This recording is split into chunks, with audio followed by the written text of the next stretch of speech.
Good evening, everybody. My name is Kelly Webster. As you can see on page 1 here of our PowerPoint, choosing Eddie Vedder to do my leadership selection paper on. He's been a huge inspiration for me personally, and I believe that he's also been that way and touched millions of lives as well. I think that that he and Pearl Jam, his band, on a philanthropic level and activist for human rights and the environment is second to none, and I wanted to share that with you today.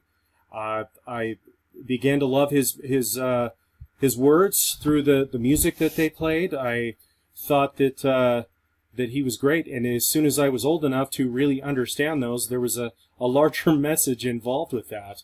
And I think that using an individual that uses his celebrity status to actually ratchet for a larger picture, I think is very, very commendable. And so at that point, he really got me.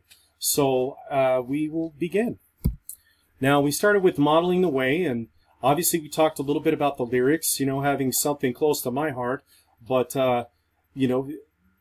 when we talk about modeling the way, we expect people to speak respectfully to us, but similarly, we speak respectfully to them back. Now, obviously Pearl Jam got an easy in through the music business, and they were lucky enough to start, commanding millions of people's ears and eyes when they began. Their political stands of truth and convictions relaying to the people really, really bled through. Now, as noted in Songfacts, Eddie Vedder wrote the song Jeremy based on a true story of a gentleman by the name of Jeremy Wade Dell. You can see his yearbook picture in 1990. He was a 16-year-old boy in 1991 who killed himself in front of his English class at Richardson High School, January 8, 1991. Now, as soon as Eddie Vedder found out about what had happened, and that he was bullied and tormented through school, he directly went right into the recording studio and wrote the song to try and open the eyes and inspire people for a positive message, not only for children but parents similarly as well, to try and stunt this mishap that has been occurring. And after it hit the top 40 list in 1991, the band searched for even more children's support and emphasized the importance of Future itself. Now, I think that as a band and as a person such as Eddie Vedder, to bring this in at such an early time, I know that today bullying is very prevalent, and we've made that completely transparent in the classrooms. Well, back then it was not so much so in my days growing up, but they were one of the forefathers to actually come forth and speak their voice on that. Now, he's a proud sponsor of the Bridge School Foundation as well, which ensures that children with speech impediments and physical impairments can still achieve their full participation within their communities, so that they still feel like everybody else. I think that that's very important, especially for people that they don't know, and they still support that action. Now, he's also taken the model way. He has also initiated Every Mother Counts, and is an advocate for that and mobilization campaign to increase education and support maternal and children health. Now, he was born as a son from a single parent, and he knows that how crucial the support of a mother is as they're growing up, or just the support that a mother needs when she's alone and pregnant. So I found that modeling the way in the beginning.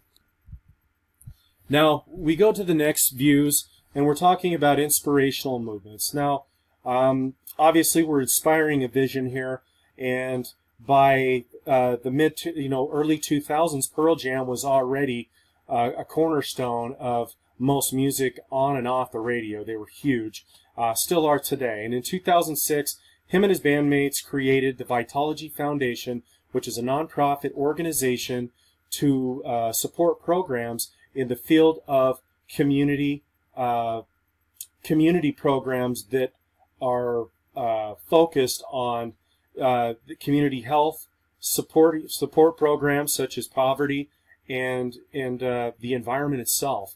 That also entails education and social change itself. So we're kind of falling a little bit into challenging the process as well. But the list that you see here today is a very small list of things that they are on every single donation and voice list for these proponents. So I think that, you know, for these gentlemen to keep going out and look besides themselves for a larger picture in this world is very admirable.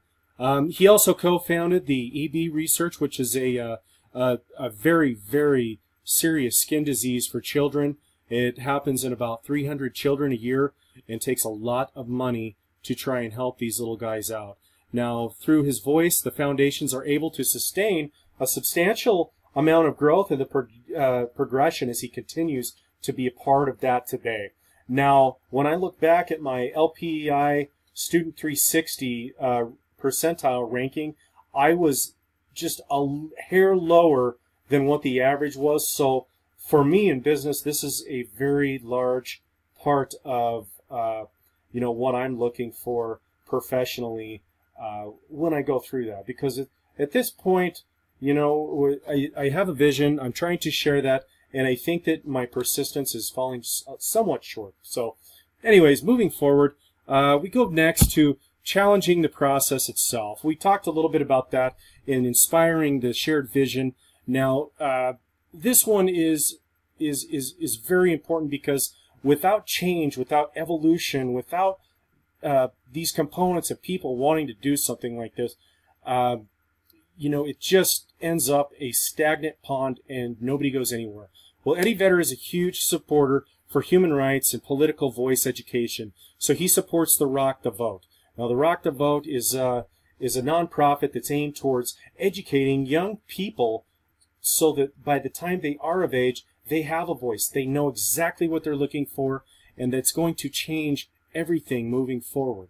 So once again, we're reinvesting into the children itself.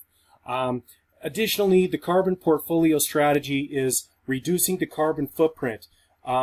This is an investment that Eddie Vedder makes every single year so that people can study that and take tests, make risks, challenging the process, trying to make the world a better place, which includes the American Solar Energy Society and the Bonneville Environmental Foundation, which we all know is our water power, hydro, and Cascade Land Conservancy. So at this point, you know, we're looking for a change, and he is willing to spend the money to take that risk to find out what we can do. So that is on their website itself, and we hope that by highlighting and creating the commons for these groups, we can advance preservation of existing ecosystems, restoration of degraded environments, and continue investment into clean renewable energy technologies. That is directly from their website by Eddie Vedder. Now, furthermore, by working with these groups, you know, we're going to mitigate our own carbon emissions. And so for that, they have decided to move forward and try and get to zero emissions or as close as possible. So, you know, by then, you know, it goes into enabling others to act, and which I fall way below on, but I'm still working on all of that. And moving forward, I decided to bring both of them together. Enabling others to the heart is what I call it, because I believe if you use the other three effectively, the other two are going to come simultaneously. So through his many endeavors and using his face to raise money, I think that lives to be exemplary as a leader itself. Now, he put himself out there and he shared the vision on his soil and speaking for what is right, and he leads by example. Now, I want to leave you in closure with a little quote that he wrote. Do you force your kids to pay attention to what's going on, or do you let them live their lives outside of it? My hope is that my child is a strong activist. Now, I think that what he means by this is, you know, we can touch bases on several different issues here, but he wants his children to know what's most important in life, and that's this world as a whole and human rights. And moving forward, we are looking for something bigger and better, and I think that he displays that in everything that he does. Thank you very much, and have a wonderful evening.